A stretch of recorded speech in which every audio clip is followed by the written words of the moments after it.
Salut, c'est Matt. Je vous montre comment mettre votre site Claude AI en ligne sur un vrai domaine plutôt que sur votre PC. On va héberger, préparer et pousser votre projet sur GitHub, puis le déployer, lier votre domaine et ajouter les clés nécessaires. Enfin, voici le workflow de Synchro Auto. Chaque modif dans Claude est publié instantanément. Pas besoin de coder. Claude gère la technique. Il suffit de cliquer et de copier les instructions. Et si vous avez déjà un projet Claude sur votre ordinateur, vous avez déjà tout ce qu'il vous faut pour suivre ce tutoriel. À la fin, votre site sera en ligne sur un domaine qui vous appartient et le mettre à jour ne prendra qu'une seule instruction. La première chose dont nous avons besoin, c'est d'un endroit pour héberger votre site. Mais avant de cliquer sur quoi que ce soit, qu'est-ce que l'hébergement exactement? L'hébergement consiste à louer de l'espace sur un serveur actif en permanence pour rendre votre site accessible partout. Il existe de nombreuses sociétés d'hébergement. Ici, j'utilise Hostinger et je le recommande pour les projets Claude, notamment pour plusieurs raisons. Ils ont développé des outils dédiés pour les projets Claude Code. La détection automatique reconnaît tout ce que Claude crée, comme Vite, Next.js ou React, sans configuration ni commande de build à deviner. Le déploiement reste connecté à votre flux Claude. Vous effectuez une modification dans Claude, vous la poussez et le site en ligne se met à jour tout seul. Et tout est inclus dans une seule offre, domaine, email professionnel, base de données, SSL, CDN et plus encore.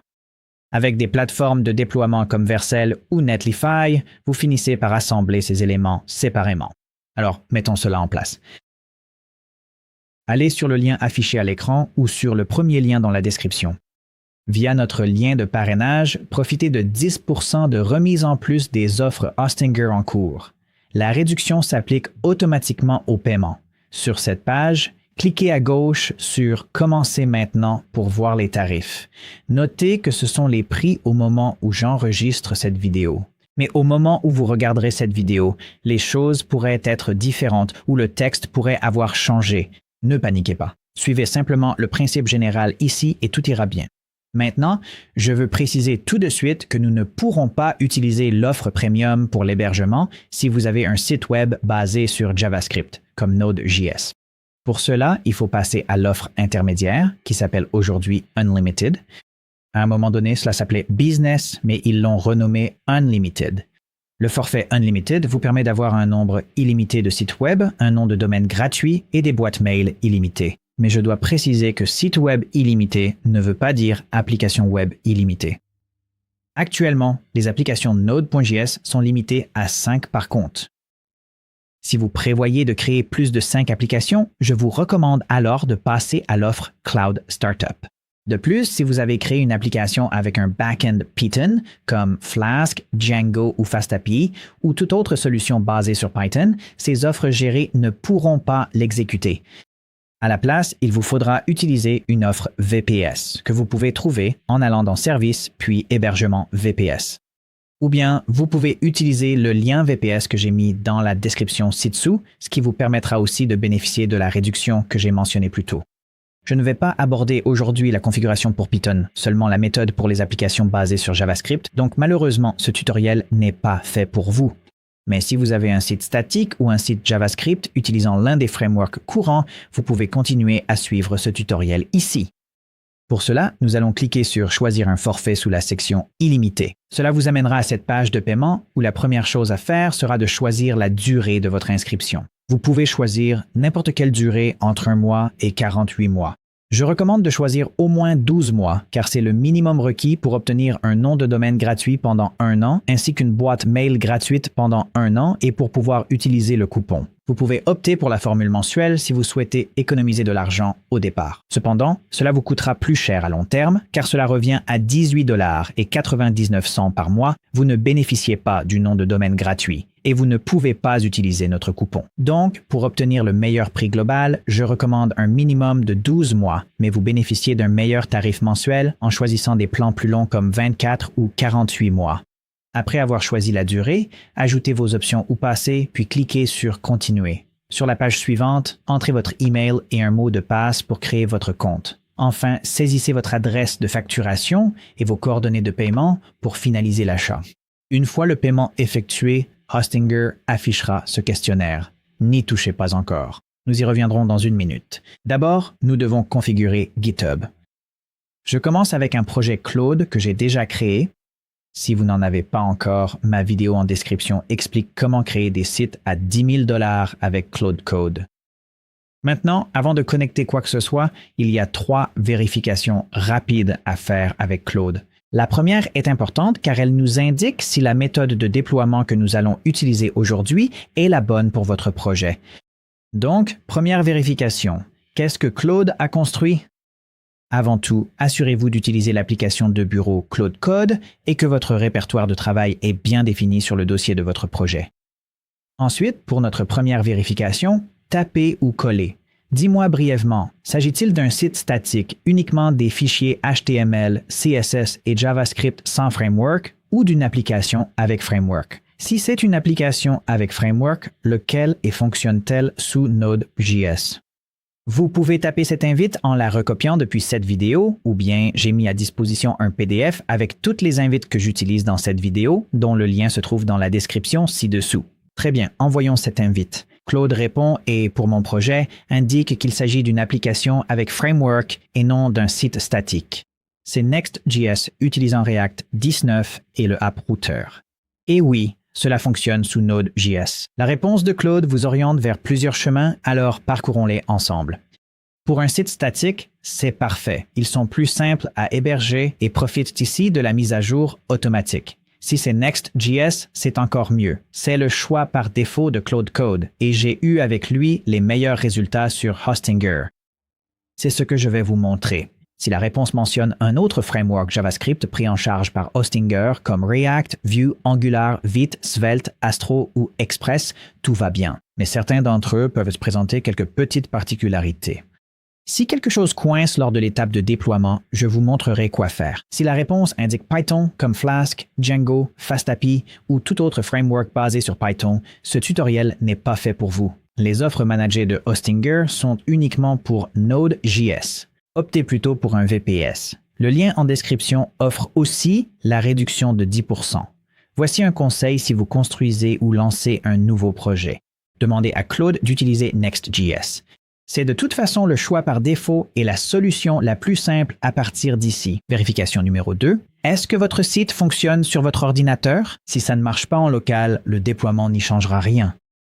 Assurez-vous que le projet fonctionne localement. Lancez-le ou demandez à Claude Code de le lancer, puis naviguez sur le site. Vérification numéro 3. Un audit avant déploiement. Détectez les problèmes sur votre machine avant un échec en production. Notez ceci avant de continuer. Vos clés API et identifiants doivent être dans un fichier .mv à la racine du projet. Claude crée généralement ce fichier automatiquement lorsqu'il ajoute une fonctionnalité nécessitant une clé. Le fichier .env permet de garder vos identifiants hors du code source afin que nous puissions pousser le code sur GitHub sans y inclure les secrets. Si Claude a déjà intégré une clé en dur directement dans votre application, cet audit la détectera et la déplacera dans MV en place. On y reviendra dans quelques minutes pour transmettre ces identifiants à Hostinger. Donc, dans Claude Code, collez. Je suis sur le point de déployer ce projet sur un serveur en production. Fais 3 choses et dis-moi quand tout est prêt. Premièrement, vérifie que Git est installé sur cette machine. Si ce n'est pas le cas, installe-le pour moi ou dis-moi comment l'installer si tu ne peux pas. Deuxièmement, audite le projet pour détecter toute fuite de secret. Aucune clé API ou donnée privée ne doit être lisible depuis le code côté client et .env doit être dans .jtignore. Corrige tout ce que tu trouves. Troisièmement, effectue une build de production et corrige toute erreur. Il y a 3 points importants dans cette consigne, alors je vais vous faire un rapide tour d'horizon. Git est un outil qui permet de transférer votre code sur GitHub à l'étape suivante. Le fait que vous l'ayez déjà ou non dépend de votre configuration. Les Mac l'ont généralement déjà ou proposent de l'installer lors de la première utilisation. Les ordinateurs Windows ne l'ont généralement pas et nécessitent un téléchargement rapide. Dans tous les cas, Claude vérifie pour vous et si Git manque, il vous guide pour l'installer. Cela ne prend que quelques minutes au maximum et c'est à faire une seule fois. L'audit de sécurité est important car il arrive que Claude écrive du code qui lit les clés API côté client, ce qui les exposerait à toute personne ouvrant votre site. Il vaut mieux détecter cela maintenant avant que votre site ne soit en ligne plutôt qu'après. Et la version de production est la version la plus stricte de votre projet, celle que Hostinger exécute lors du déploiement. Si quelque chose casse, nous voulons le savoir dès maintenant. Alors, attendez que Claude confirme que Git est installé, qu'aucun secret n'est exposé et que la compilation se fait sans erreur. C'est tout. Le projet est prêt. À partir de maintenant, il ne reste plus qu'à le mettre en ligne. Alors pourquoi passer par GitHub au lieu de téléverser directement les fichiers sur Hostinger? Principalement pour les mises à jour automatiques. Chaque modification que vous poussez sur GitHub, Hostinger la détecte et la déploie automatiquement sans rien avoir à retéléverser. GitHub sert aussi de grand bouton Annuler. Il conserve chaque version de votre site, donc si une modification casse quelque chose, vous pouvez revenir à la dernière version qui fonctionnait réellement. Et c'est de toute façon la méthode de travail préférée de Claude Code. Vous lui demandez en langage naturel et il exécute les commandes Git pour vous. Ce dans quoi GitHub stocke votre projet s'appelle un dépôt ou repo, un dossier en ligne pour le code d'un projet.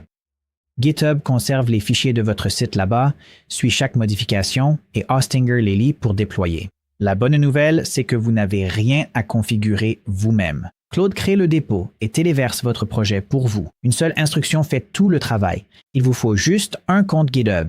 Si vous n'en avez pas, créez-en un sur github.com.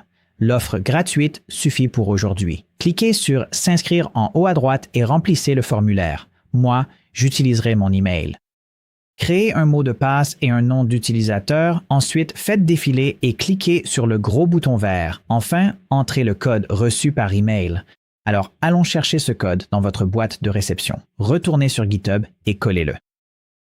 Vous recevrez une confirmation indiquant que votre compte a été créé avec succès, alors utilisez le nom d'utilisateur et le mot de passe que vous venez de créer pour vous connecter.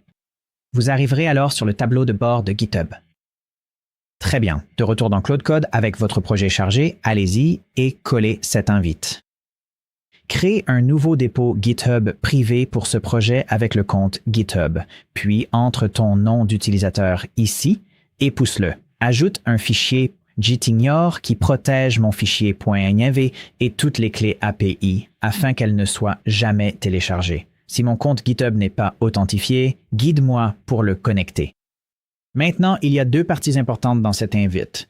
Privé signifie que seul vous pouvez voir le code et la ligne gitignore est votre filet de sécurité. Sans elle, vous pouvez accidentellement publier vos clés API sur tout Internet. Le code moderne de Claude gère généralement cela correctement tout seul, mais le demander explicitement est une bonne pratique. Cela ne vous coûte rien et le risque d'oublier, c'est-à-dire d'exposer vos identifiants sur Internet, est bien pire que celui de demander 2 fois. Très bien, lançons cette invite. Maintenant, la première fois que vous poussez depuis Claude Code, GitHub a besoin d'une autorisation interactive. Claude ne peut pas le faire silencieusement en arrière-plan, donc il va s'arrêter et vous donner une commande en une ligne à exécuter dans le terminal de votre ordinateur, généralement GHOT-Login. Selon la configuration de votre ordinateur, il se peut que vous puissiez simplement cliquer sur le bouton de lecture pour l'exécuter dans le terminal. Mais si cela ne fonctionne pas pour vous, comme ce n'est pas le cas sur mon système ici, vous pouvez cliquer sur le bouton Copier, ouvrir votre terminal, coller le code, puis appuyer sur Retour ou Entrée sur votre clavier pour l'exécuter. On utilise le terminal, mais c'est une configuration unique. Suivez simplement les étapes de Claude ou les miennes. Vous ne pouvez pas vous tromper. Quand il demande « Où utilisez-vous GitHub ?», sélectionnez github.com avec les flèches et appuyez sur « Entrée ». Ensuite, lorsqu'il demande « Quel est votre protocole préféré pour les opérations Git » sur cette hôte, utilisez les flèches de votre clavier pour sélectionner HTTPS, puis appuyez sur « Retour » sur votre clavier. Quand il demande comment vous souhaitez authentifier GitHub CLI, sélectionnez « Se connecter avec un navigateur web ». Ensuite, il vous présentera un code à usage unique. Copiez ce code, puis appuyez sur « Entrée » sur votre clavier pour ouvrir GitHub dans votre navigateur. Ici, il vous montrera que vous êtes connecté avec votre compte. Vous pouvez cliquer sur le bouton vert « Continuer », puis entrer votre code d'autorisation à usage unique et cliquer sur « Continuer ». Sur la page suivante, vous devrez cliquer sur « Autoriser GitHub », puis vous recevrez une confirmation indiquant que tout est prêt et vous pourrez fermer cet onglet. Retournez sur Claude Code et indiquez-lui que vous avez connecté le compte. Essayez à nouveau de faire le push. Si Claude vous indique que l'interface en ligne de commande GitHub n'est pas installée, suivez d'abord les étapes d'installation qu'il vous donne, puis exécutez la commande d'authentification. La procédure est la même dans tous les cas. Claude vous dira exactement quoi taper. Après quelques minutes, Claude devrait revenir vers vous et vous indiquer que le dépôt a été créé et poussé. Cela signifie que votre code est maintenant sur GitHub dans votre dépôt privé et qu'il devrait être prêt à être déployé. Mais vérifions le travail de Claude. Nous allons bientôt connecter Hostinger à ce dépôt sur GitHub, donc nous voulons vérifier de nos propres yeux que tout s'y trouve bien. S'il vous fournit l'URL, vous pouvez cliquer dessus ou retourner sur votre compte GitHub dans votre navigateur, actualiser la page et vous devriez voir la liste des dépôts sur le côté gauche de votre tableau de bord. Ici, vous pouvez voir qu'il a ajouté le dépôt Fixit AI, ce qui est exactement ce que nous voulions, alors ouvrons-le et regardons. Et le voici. Vous pouvez donc parcourir et consulter tout le code de votre site et comme il est privé, personne d'autre sur Internet ne peut le voir. Parfait. Tous les fichiers du projet sont ici, sans aucun secret ni clé. C'est exactement ce qu'il nous faut. Maintenant, retournons sur Hostinger. Dans l'onboarding, cliquez simplement sur Créer un nouveau site. Vous aurez quelques options qui vous seront présentées immédiatement, mais nous allons ignorer les 3 premières listées et trouver la section sous Utilisateur avancé qui s'appelle Application web node.js. Cliquez dessus. Maintenant, si vous ne trouvez pas cela dans le flux de création d'un nouveau site, vous pouvez aussi le trouver dans le flux de migration d'un site. Dans tous les cas, c'est celle-ci que nous voulons ici, Application web node.js. Ensuite, cliquez sur Suivant. Ici, il vous sera demandé quel nom de domaine vous souhaitez utiliser pour ce site web et vous pouvez trouver un nouveau domaine ou en connecter un que vous possédez déjà en le saisissant ici. Je vais donc saisir un domaine que je recherche et il y a un comme disponible.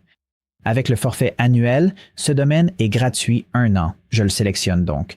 Si vous en avez déjà un chez GoDaddy ou Namecheap, saisissez-le simplement. Hostinger vous donnera les DNS à ajouter chez votre registraire. Suivez ensuite les étapes pour tout connecter.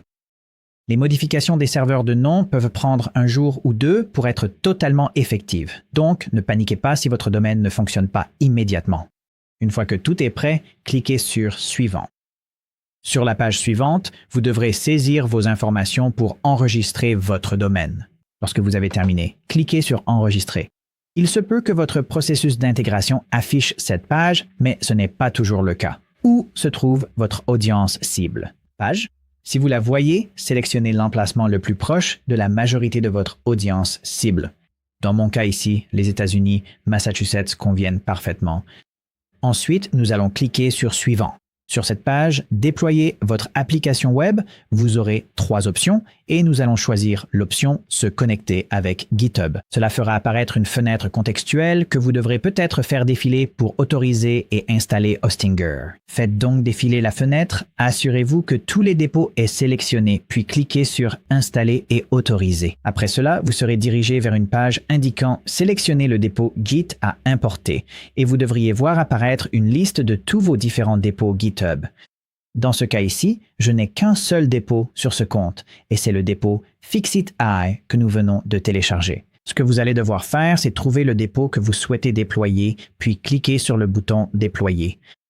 Vous arrivez maintenant sur la page des paramètres de Build où nous indiquons à Hostinger comment exécuter votre projet. Il y a 2 éléments ici, le pré-réglage du framework et les identifiants de votre projet dans la section Variables d'environnement. Nous allons d'abord nous occuper du framework, puis fournir les identifiants à Hostinger à l'étape suivante.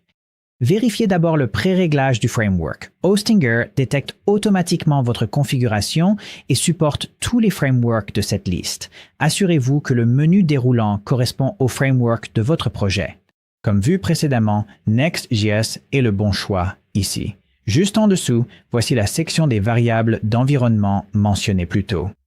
Si votre projet interagit avec l'extérieur, IA, base de données, paiement, saisissez ces clés ici pour le bon fonctionnement. Un point crucial avant de continuer, c'est ici que surviennent la plupart des erreurs.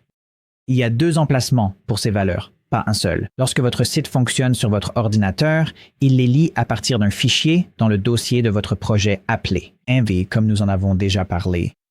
Lorsque votre site fonctionne en ligne sur Hostinger, il lit ces valeurs à partir de cette section Variables d'environnement à la place. Ce sont les mêmes valeurs, mais elles ont deux emplacements différents selon l'endroit où vous exécutez l'application. Ce que nous allons faire maintenant, c'est copier depuis le premier emplacement vers le second. Donc, commencez par cliquer sur « Ajouter ». Maintenant, la partie intéressante ici, c'est que Hostinger propose un bouton Importer, ENV juste ici, qui lit votre fichier ENV local et télécharge toutes les valeurs en une seule fois. Alors, allez-y et cliquez dessus. Une fenêtre de sélection de fichiers va s'ouvrir. Allez dans le dossier du projet sur lequel vous avez travaillé avec Claude Code et ouvrez-le. Maintenant, il y a un petit piège auquel vous pourriez être confronté ici, car env est un fichier caché. Les fichiers qui commencent par un point sont cachés par défaut, aussi bien sur Mac que sur Windows. Si vous le cherchez dans la fenêtre de sélection, il y a de fortes chances que vous ne le voyez pas. Donc, sur un Mac, appuyez sur commande plus Maj plus Point et tous les fichiers cachés apparaîtront. Maintenant, ici, vous pouvez voir le env. Sur Windows, dans le menu « Affichage de l'explorateur de fichiers », choisissez « Afficher » puis « Éléments cachés ». Une fois que vous avez trouvé votre fichier ENV, ouvrez-le. Hostinger lit le fichier et importe chaque variable qu'il contient. Jetez un rapide coup d'œil à ce qui a été importé. Chaque variable que votre projet utilise sur votre ordinateur se trouve maintenant aussi sur Hostinger. Maintenant, deux avertissements concernant spécifiquement les clés de base de données avant de continuer. Toute base de données comme Supabase, MongoDB ou le MySQL de Hostinger possède deux types de clés. Une clé sûre destinée à un usage public et une clé d'administration, parfois appelée clé secrète ou rôle de service. Seule la clé sûre doit se trouver dans un projet front-end. Si Claude a correctement généré votre fichier, env, la clé d'administration n'y figure pas. Mais si jamais vous ajoutez des identifiants manuellement, faites attention à celles que vous collez. Et deuxièmement, ne commettez jamais aucune de ces valeurs sur GitHub. Elles doivent se trouver ici dans les variables d'environnement et dans votre fichier local. Env, c'est pourquoi nous l'avons protégé avec Gitignore lors de l'étape GitHub. Maintenant, si votre projet n'a pas encore de fichier d'environnement ou si vous souhaitez ajouter une nouvelle clé plus tard sans passer par ce processus d'importation, il suffit simplement de cliquer sur « Ajouter » au lieu d'importer et de saisir le nom et la valeur manuellement. Le résultat est le même, c'est juste que vous le faites une par une. Une fois que vous avez terminé, cliquez sur « Terminer ». Très bien, tout est prêt. Allez-y et cliquez sur « Deployer » et Hostinger commencera à construire votre projet et à le mettre en ligne sur Internet. Cela peut prendre quelques minutes, alors soyez patient. Après quelques minutes, le déploiement est terminé et Hostinger affiche une prévisualisation du site juste ici pour vérifier le rendu avant de l'ouvrir. Ouvrons l'URL en direct en cliquant sur le lien ici et voilà, votre site Claude est en ligne sur Internet sur un domaine qui vous appartient. Alors, que se passe-t-il si le déploiement ne se passe pas bien du premier coup? Car pour certains, ce ne sera pas le cas et c'est normal. Les déploiements échouent pour diverses raisons, dépendance manquante, mauvais pré-réglage ou configuration erronée. La bonne nouvelle, c'est que nul besoin d'en connaître la cause exacte pour la corriger. Vous avez juste besoin de savoir où regarder, et Claude s'occupe du reste. Il y a deux formes que peut prendre un échec, et chacune a son propre endroit à vérifier. Voici la première forme. La construction échoue. Si la construction elle-même échoue, Hostinger l'affichera en rouge sur cet écran ici avec le statut « Échec ». Là, vous pouvez cliquer sur les détails comme les journaux de construction et voir ce qui n'a pas fonctionné. Il vous donnera une sortie exacte du processus de construction et quelque part dans ce journal se trouve une erreur qui l'a arrêté. Copiez l'intégralité du journal et donnez-le à Claude pour qu'il s'en occupe. Maintenant, la deuxième forme est une construction qui apparaît comme terminée, mais le site en ligne ne fonctionne pas réellement. Au lieu d'une capture d'écran de votre site, vous obtenez une page blanche, une erreur de la série 5 ou des fonctionnalités qui ne répondent tout simplement pas. Cela signifie que c'est l'exécution de l'application qui est cassée, pas la construction. La preuve de ce problème se trouve à un autre endroit. Ici, vous pouvez donc aller sur le tableau de bord de votre site. Sur la gauche, allez dans Fichier puis Gestionnaire de fichiers. Cliquez sur « Accéder aux fichiers de votre site ». Ouvrez le dossier Node.js en double-cliquant dessus. Trouvez le fichier nommé stdr.log, double-cliquez dessus et le mien est vide ici. Mais si vous aviez des problèmes, vous pourriez copier le contenu du journal et le coller ensuite à Claude en disant « Mon déploiement Hostinger est terminé, mais le site en ligne ne fonctionne pas. Voici ce que je vois dans le navigateur. » Puis décrivez cela. Voici le journal d'exécution, puis collez ici tout le contenu de ce journal. Dites « Diagnostic et corrige », puis appuyez sur Push. Après 2 ou 3 essais, si l'erreur persiste, demandez simplement à Claude de reconstruire l'appli dans un autre framework. Next.js se déploie le mieux sur Hostinger comme recommandé plus tôt. Utilisez cette invite. Les dernières corrections n'ont pas fonctionné. Convertis ce projet en Next.js et pousse-le. Garde les mêmes fonctionnalités et le même comportement, change seulement le framework. Cela peut sembler lourd, mais si l'application est suffisamment petite pour que Claude l'ait construite à l'origine, la convertir ne prend que quelques minutes et permet souvent de résoudre toute une catégorie de problèmes spécifiques au framework d'un seul coup. À ce stade, une erreur courante consiste à charger la page d'accueil, constater qu'elle s'affiche correctement et considérer que tout est terminé. Une page d'accueil qui se charge n'est pas la même chose qu'un site qui fonctionne. Peu importe la fonction de votre projet, comme un formulaire, une IA ou un système de réservation, testez-la en ligne pour vérifier son bon fonctionnement. Mon projet est un formulaire lié à une base de données après estimation, alors testons. Cliquons sur Estimation instantanée et demandons à l'IA « Le fils d'un ami a troué mon mur avec une balle de baseball. Quel est le prix pour réparer le placoplâtre? » Et nous cliquons sur « Obtenir une estimation » pour voir l'IA fonctionner et l'IA est correctement connectée. Elle répond « Un trou de la taille d'une balle de baseball est suffisamment grand pour que le simple enduit de rebouchage ne suffise pas. » Elle donne une fourchette de prix, explique les choses et me propose aussi un lien si je veux essayer de le faire moi-même. Mais testons le formulaire de contact. Nous allons cliquer sur « Réserver un vrai bricoleur » et j'ai déjà transmis les informations concernant la réparation nécessaire dans le champ de notes du formulaire de contact. Ajoutons donc simplement mon nom ici, mon email et un numéro de téléphone, puis cliquons sur « Envoyer ma demande ». Très bien, donc la logique fonctionne côté front-end. Voyons maintenant si la base de données reçoit effectivement ces informations. J'ai utilisé Supabase, alors allons vérifier ça. Et puis ici, dans la table Supabase, je peux voir que les informations du formulaire de contact sont bien arrivées. Quelle que soit l'équivalence pour votre projet, effectuez cette vérification. Si votre site fait 5 choses, testez les 5. Explorons le tableau de bord. Vous devrez probablement y vérifier votre adresse email. Je vous recommande de le faire dans les prochaines heures pour finaliser l'enregistrement de votre domaine. Allez dans votre boîte de réception et cliquez pour vérifier votre email. À gauche se trouvent les déploiements. C'est ici que vous pouvez voir l'historique de vos pushs. Nous avons un push ici pour l'instant et il a réussi, mais vous verrez aussi les déploiements qui ont échoué à cet endroit. Ceci est le journal de chaque déploiement. Ensuite, vous avez les variables d'environnement. Les valeurs que vous avez importées plus tôt se trouvent ici. Si jamais vous modifiez une clé, ajoutez un nouveau service ou changez de base de données, revenez ici pour mettre à jour et Hostinger redéploiera automatiquement. Ensuite, vous avez les journaux d'exécution. C'est ici que vous vérifiez si quelque chose ne fonctionne pas. Encore une fois, vous pouvez toujours copier ces journaux et les coller dans Claude Code pour vous aider. Ensuite, vous avez les domaines. En cliquant ici, vous pouvez gérer vos domaines, sous-domaines et redirections. Et enfin, les bases de données. Si vous souhaitez utiliser le MySQL de Hostinger au lieu d'un service séparé, c'est ici que ça se passe. Dans la section sécurité, Hostinger analyse les paquets dont dépend votre projet pour détecter les problèmes de sécurité connus. Lorsqu'il en trouve un, il peut préparer la correction sur GitHub pour que vous puissiez l'approuver en un clic. Il n'y a rien à faire aujourd'hui, mais sachez simplement que le site est en cours de vérification. Et puis, en haut à droite, vous avez le bouton « Demander à l'IA ». Cela ouvre un assistant IA intégré au tableau de bord. Si vous ne trouvez pas quelque chose ou avez besoin d'aide, demandez à Cody. Il est très utile et peut même modifier votre compte pour vous si vous le lui demandez. Très bien, voici la récompense d'être passé par GitHub.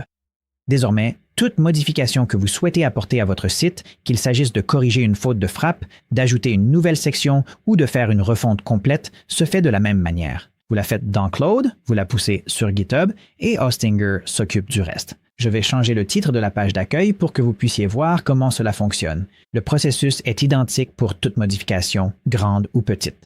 Ici, nous avons ce titre « Décrivez votre réparation ». Changeons-le pour quelque chose de vraiment différent. De retour dans Claude, demandons-lui simplement de modifier le titre. Je vais lui demander ici d'écrire « Gros changement de titre, moche et évident ». Après 1 minute, il effectue la modification et nous pouvons cliquer sur « Ouvrir » pour la voir. Voilà notre gros changement de titre, moche et évident. Ensuite, nous pouvons demander à Claude Code de valider ce changement et de le pousser sur GitHub. Après 1 minute, on peut voir qu'il a à la fois effectué le commit et poussé sur GitHub. Et si nous allons dans la section déploiement du tableau de bord Hostinger, on peut voir que je n'ai rien eu à faire. Il est déjà en train de construire le nouveau déploiement. Cela peut prendre quelques minutes, mais en général, après avoir poussé quelque chose sur GitHub, cela prend environ 2 à 3 minutes, puis la modification est en ligne. Après 1 minute, on peut voir que le statut est passé au vert, indiquant que c'est terminé, et si nous allons sur le site web déjà ouvert dans notre navigateur et que nous actualisons la page, il se peut que vous ne voyez pas immédiatement la modification effectuée. Cela ne veut pas dire que cela n'a pas fonctionné. Cela peut simplement signifier que votre navigateur met cette page en cache. Votre navigateur stocke en fait une capture instantanée de l'apparence de cette page afin de ne pas avoir à la recharger entièrement à chaque fois. Mais bien sûr, cela peut compliquer les choses si vous essayez de voir à quoi cela ressemble en temps réel, en direct. Une astuce consiste à copier votre domaine, ouvrir une fenêtre de navigation privée et le coller dedans. Et voilà. Voici mon gros changement de titre, moche et évident. Maintenant, si l'ouverture dans une fenêtre de navigation privée ne fonctionne toujours pas pour vous, essayez de vider le cache de votre navigateur, puis actualisez la page. Il y a de fortes chances que le site web s'affiche alors correctement pour vous. Maintenant, revenir à une version précédente du site web fonctionne exactement de la même manière. Disons que je veux revenir à ce commit ici qui commence par AC. Je vais donc copier ce code de commit. Ensuite, je vais aller sur Claude et dire « Restaure le site en ligne à ce commit ». Puis, je vais coller le code. Et après 1 minute, vous pouvez voir qu'en local, la modification a bien été annulée. Si nous allons sur Hostinger, vous pouvez voir qu'il est en train de créer un nouveau déploiement qui devrait être identique au premier, mais il lui a attribué un nouveau code de commit sur GitHub.